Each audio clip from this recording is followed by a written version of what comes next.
Hi అండి, అందరికీ నమస్కారం. నేను మీ నందిని సురేష్. ఈరోజు ఒక మంచి టాపిక్తో అయితే మీ ముందుకు వచ్చాను. ఆ టాపిక్ ఏంటన్నది లేట్ చేయకుండా చెప్పేస్తాను. మీరైతే మన ఛానల్ని సబ్స్క్రైబ్ చేసుకోండి. మీకు ఈ వీడియో వర్త్ అనిపిస్తే కనుక చిన్న లైక్ అయితే ఇవ్వండి. అలాగే మంచి మంచి కామెంట్స్ కూడా చేయండి, ఇలాంటి మంచి వీడియోస్ ఇంకా చేయడానికి. అలాగే మనం టాపిక్లోకి అయితే వెళ్ళిపోదాము లేట్ చేయకుండా. ఈ టాపిక్ వచ్చేసి జీవితాన్ని మార్చే, అంటే మన జీవితాన్ని మార్చే 10 చిన్న అలవాట్లు. ఇవి చిన్న చిన్న అలవాట్లే అవ్వచ్చు, కానీ మన జీవితాన్ని ఎంతో బ్యూటిఫుల్గా మార్చే అలవాట్లు అన్నట్టు. ఈ అలవాట్లని నేను ఫాలో అవ్వాలనుకుంటున్నాను. మీరు కూడా ఫాలో అవుతే మంచిగా ఉంటుంది మీ లైఫ్ అని చెప్పేసి మీకైతే ఈ వీడియో ద్వారాగా ఈ అలవాట్లని షేర్ చేస్తున్నాను. మీకు ఇంట్రెస్ట్ ఉంటే కనుక మంచిగా ఫాలో అయ్యి మీ జీవితాన్ని ఇంకా బ్యూటిఫుల్గా మార్చుకోవాలని చెప్పేసి మనస్ఫూర్తిగా కోరుకుంటున్నాను. అయితే టాపిక్లోకి వచ్చేద్దాము. ఉదయం అయితే తొందరగా లేవాలండి.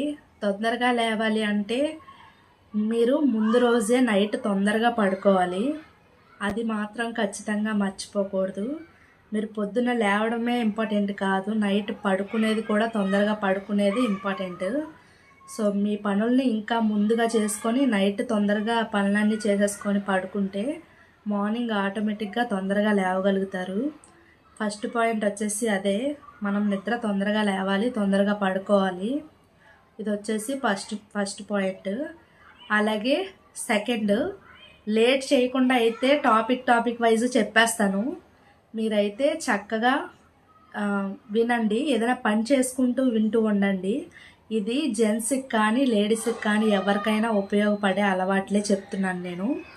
సో సెకండ్ది వచ్చేసి చెప్తున్నా, రోజుకు కనీసం వాటరు 3-4 లీటర్స్ అయితే తాగాలి.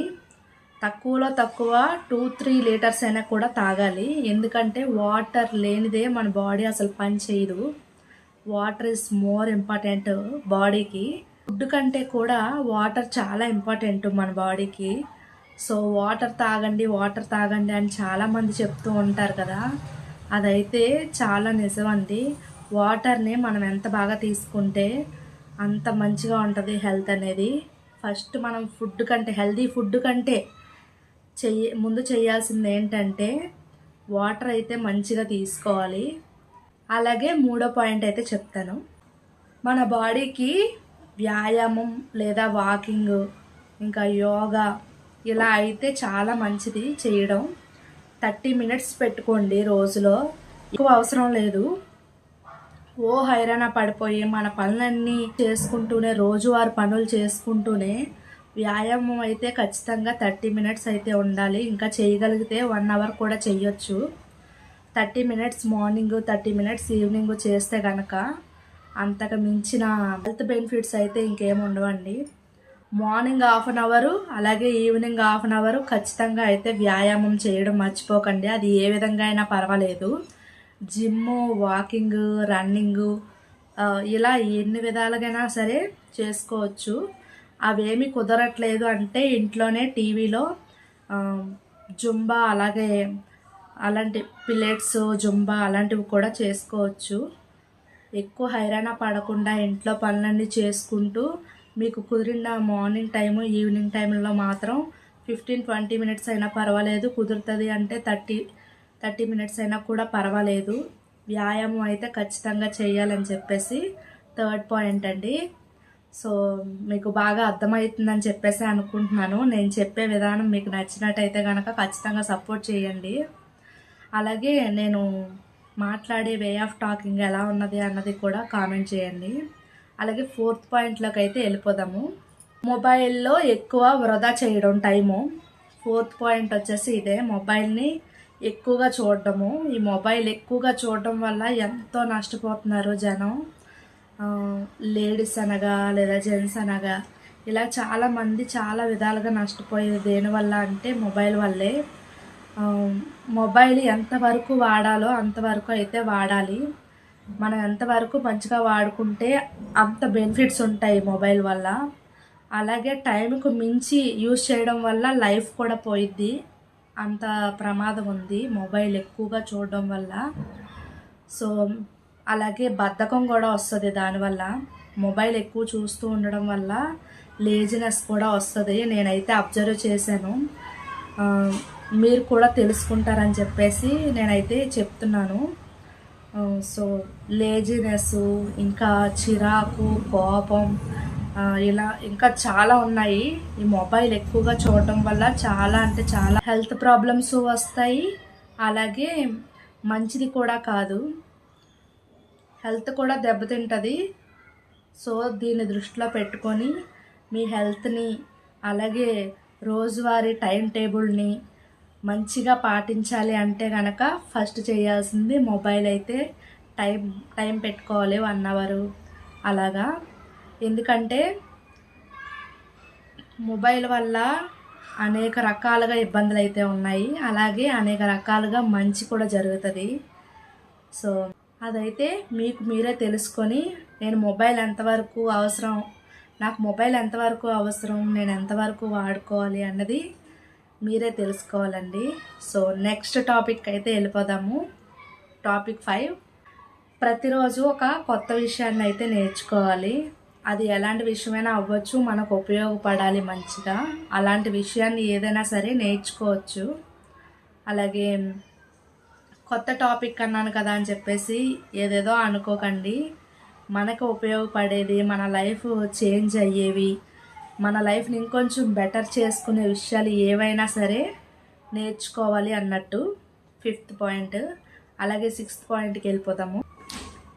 సో ఇది కూడా మొబైల్ రిలేటెడే ఉంటుంది.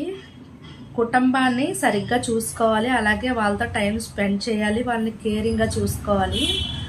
ఇప్పుడు ఉన్న మొబైల్తో ఎక్కువ అటాచ్మెంట్ పెరిగిపోయి ఎవరు కూడా కుటుంబంతో టైం స్పెండింగ్ అయితే చేయట్లేదు. సో మొబైల్ వాడకం తగ్గించి ఫ్యామిలీతో మంచిగా టైం స్పెండ్ చేయాలి. అలాగే ఇంకా ఫ్యామిలీని కేరింగ్గా చూసుకోవాలి, వాళ్ళతో ఎక్కువ మాట్లాడటం, వాళ్ళకి ఏమైనా కేరింగ్గా చూసుకోవడం, తెచ్చిపెట్టడం, ఇలాంటివన్నీ కూడా దీనికి సంబంధించింది. 6th పాయింట్ అయితే ఇదేనండి. ఫ్యామిలీతో మంచిగా ఉండాలి, ఫ్యామిలీని కేరింగ్గా చూసుకోవాలి, వాళ్ళతో టైం స్పెండ్ చేయాలి. ఇదైతే 6th పాయింట్. 7th పాయింట్కి అయితే వెళ్ళిపోదాము. ప్రతిరోజు 10-20 నిమిషాల పాటు బుక్ అయితే చదవాలి. బుక్ కానీ న్యూస్ పేపర్ కానీ, అది ఏదైనా సరే యువర్ చాయిస్. బుక్ కానీ న్యూస్ పేపర్ కానీ. నాకు మామూలుగానే బుక్ చదివే అలవాటు ఉంది. బుక్స్ అయితే బాగానే చదువుతాను. అది కూడా మోటివేషనల్కి సంబంధించినవి అయితే ఎక్కువ చదువుతాను. అంటే సమయంపై పట్టు సాధించడం, పిల్లల పెంపకం ఎలా, పిల్లలు తీర్చిదిద్దడం ఎలా, అలాగే ఆనందంగా జీవించడం ఎలా, ఇలా చూసుకుంటూ పోతే చాలా అంటే చాలా బుక్స్, ఎంతో మంచి మంచి విషయాలు ఉన్న బుక్స్ చాలా అయితే ఉన్నాయి. నేనైతే జనవరి 12 నుంచి 21 వరకు ఎగ్జిబిషన్ అయితే పెడతారు విజయవాడలో, ఇందిరాగాంధీ స్టేడియంలో. అక్కడైతే నేను బుక్స్ అయితే కొనుక్కుంటా. ఇంతకుముందు వచ్చేసి పీడబ్ల్యూ గ్రౌండ్లో పెట్టేవాళ్ళు, ఇప్పుడైతే ఇందిరాగాంధీ స్టేడియంలో అయితే పెడుతున్నారు. ఎవ్రీ ఇయర్ జనవరి 12 నుంచి 21 వరకు అయితే ఈ బుక్ ఎగ్జిబిషన్ ఉంటుంది. దాంట్లో అయితే నేను మంచి మంచి మోటివేషనల్ బుక్స్ అయితే కొనుక్కుంటాను. అలాగే పిల్లలకి కూడా ఉపయోగపడే మంచి story books, 101 story books, 151 motivational moral story books, ఇంకా వచ్చేసి నా కోసం ఇంకా మంచి మంచి బుక్స్, మోటివేషనల్ బుక్స్ తీసుకుంటాను. అలాగే పిల్లలు ఎడ్యుకేషనల్ పరంగా ఉపయోగపడే పెద్ద బాల శిక్ష పార్ట్ 1, 2 కూడా తీసుకున్నాను. అవి కూడా చెప్తూ ఉంటాను. సో ఇలా చెప్పుకుంటూ పోతే చాలా బుక్స్, మంచి మంచి బుక్స్ అయితే ఉన్నాయి. మీరు ఇంట్రెస్టెడ్గా ఒక 15 days 10 days చదివితే కనుక మీకు ఆటోమేటిక్గా బుక్స్ చదవడం అనేది ఒక ఎడిక్ట్ లాగా, అలవాట్లాగా మారిపోద్ది. ఈ మొబైల్ చూడాలి అని చెప్పేసి ఎక్కువగా ఇంట్రెస్ట్ చూపించరు.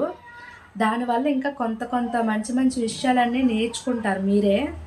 సో అదొకటైతే అలవాటు చేసుకోమని చెప్పేసి నేనైతే గట్టిగా ప్రిఫర్ చేస్తాను. అదొక మంచి అలవాటు అయితే ఖచ్చితంగా అందరూ అలవాటు చేసుకోవాలని చెప్పేసి నా రిక్వెస్ట్. అలాగే 8th పాయింట్కి అయితే వెళ్ళిపోదాము. 8th పాయింట్ వచ్చేసి డబ్బుని పొదుపు చేయడం అండి. డబ్బుని పొదుపు చేయడం అంటే పిసినారితనం ఏమీ కాదు. డబ్బుని పొదుపు చేయాలి, అవసరానికి తగ్గట్టుగా వాడుకోవాలి డబ్బును. ఊరికే ఖర్చు పెట్టేసి ఇష్టం వచ్చినట్టు ఖర్చు పెట్టేస్తే తర్వాతటికి మనకు డబ్బు అవసరమైన టైంలో డబ్బులు ఉండకపోవచ్చు. డబ్బుని మనం ఎంత గౌరవిస్తే మన అవసరానికి అది అంత ఉపయోగపడుతుంది. సో దీన్ని అవసరానికి మించి వాడుకోకూడదని చెప్పేసి నా ఉద్దేశం. మనం ఎంత పొదుపు చేసుకుంటే అంటే మన అవసరాలు తీర్చుకోగా ఉన్న డబ్బుల్ని మనం పొదుపు చేసుకోవడానికి ఇంకా మంచి చిట్కా ఏంటంటే హస్బెండ్ కానీ వైఫ్ కానీ వాళ్ళ దగ్గర ఉన్న మనీలో ఫస్టే జీతం వచ్చిన వెంటనే ఆ జీతంలో కొంత అమౌంట్ 1000 2000 వాళ్ళ జీతాన్ని బట్టి అంత అమౌంట్ని పక్కకు తీసేసుకొని పెట్టేసుకోవాలి. అదే పొదుపు అన్నట్టు. ఈ మిగతా డబ్బుల్ని మాత్రమే ఖర్చు చేసుకోవాలి. ఇదైతే నాకు తెలిసిన మంచి చిట్కా. నేనైతే మా వారు నాకు 10,000 ఇస్తే దాంట్లో 1,000 సైడ్ పెట్టేసుకొని ఆ ఉన్న మనీని మేనేజ్ చేయడానికి అయితే ట్రై చేస్తాను. సరిపోకపోతే ఇంకొక 500 అందులో తీసి వాడతాను తప్ప అది వాడేసుకోను. 10,000 వాడేసుకుంటే 10,000 అయిపోతాయి. అలా అని చెప్పేసి పొదుపు చేయడానికి ఇదొక మంచి చిట్కా అని చెప్పేసి నేనైతే అనుకుంటాను. మీకు వచ్చిన జీతంలో ముందుగానే కొంత అమౌంట్ తీసి పక్కన పెట్టుకోండి. మిగతా అమౌంట్ని మాత్రమే వాడుకోవాలి అవసరాలకి. మీకు ఇంకా ఎక్కువగా అవసరాలు ఉన్నాయంటే తప్ప, అంటే అత్యవసరాలు ఉన్నాయంటే తప్ప ఆ మనీని మీరు మైండ్లోంచి తీసేయాలి. అది దాచుకున్నాను పక్కన పెట్టాను అన్నది మర్చిపోవాలి ఫస్ట్. అలా అయితేనే మీరు పొదుపు చేయగలరు. ఆ మనీతో ఏం చేయాలన్నది మీకు ఖచ్చితంగా తెలుస్తుంది. కొంత సేవ్ చేసి గోల్డ్ కొనడం, లేదంటే బ్యాంక్లో వేసుకోవడం, ఇలా ఏ ఒకటి డిపాజిట్లు చేసుకోవడం, ఇలాంటివి చాలా విధానాలే ఉన్నాయి. చాలా విధాలుగా పొదుపు చేసుకోవచ్చు. నాకు తెలిసిన చిట్కా అయితే మీకైతే చెప్పాను. అలాగే నెక్స్ట్ పాయింట్, అలాగే 9th పాయింట్ వచ్చేసి నిజాయితీగా మాట్లాడడం, నిజాయితీగా ఉండడం. అలాగే అందరి పట్ల దయతో అంటే మంచిగా మాట్లాడడం, కోపం తెచ్చుకోకుండా, ఎవరితో సీరియస్గా మాట్లాడకుండా ఎవరితోనైనా మంచిగా మాట్లాడడం, నిజాయితీగా ఉండడం. మన నిజాయితీయే మనల్ని బతికిస్తుంది. సో ఎవరితో మాట్లాడినా సరే నిజాయితీగా, దయగా, మంచిగా, నెమ్మదిగా మాట్లాడాలి. అదొకటైతే ఖచ్చితంగా అలవాటు చేసుకోవాలి. సో అలాగే 10th point, last point. So 10వ పాయింట్ అయితే చెప్పేస్తాను. ఇవన్నీ ఒక ఎత్తు కదండి. ఈ 10వ పాయింట్ అనేది ఒక ఎత్తు. చాలామందికి ఉంటుంది అలవాటు. దేవుడి పట్ల కృతజ్ఞతగా ఉండాలి. మనం లేచిన దగ్గర నుంచి పడుకునే వరకు దేవుని పట్ల దయతోనే ఉండాలి. దేవుని పట్ల కృతజ్ఞతతో ఉండేవాళ్ళు ఏదైనా సాధిస్తారు, మనసును ప్రశాంతంగా ఉంచుకోగలుగుతారు. ఇదైతే నాకు బాగా నచ్చిన పాయింట్. సో మీ అందరికి కూడా నచ్చుతుందని చెప్పేసి అనుకుంటున్నాను. ఈ చిన్న అలవాట్లు ఒక్క రోజులో అయితే జీవితాన్ని మార్చవండి, కానీ ప్రతిరోజు పాటిస్తే ఖచ్చితంగా మన జీవితాన్ని మంచిగా మార్చుకోవచ్చు. అలాగే మన జీవితంలో మంచి మార్పును కూడా తీసుకొస్తాయి. మీకు వీటిలో ఏ అలవాటు బాగా నచ్చిందో ఖచ్చితంగా కామెంట్ అయితే చేయండి. అంతవరకు బాయ్ బాయ్. మరొక మంచి వీడియోస్తో మళ్ళీ కలుసుకుందాము.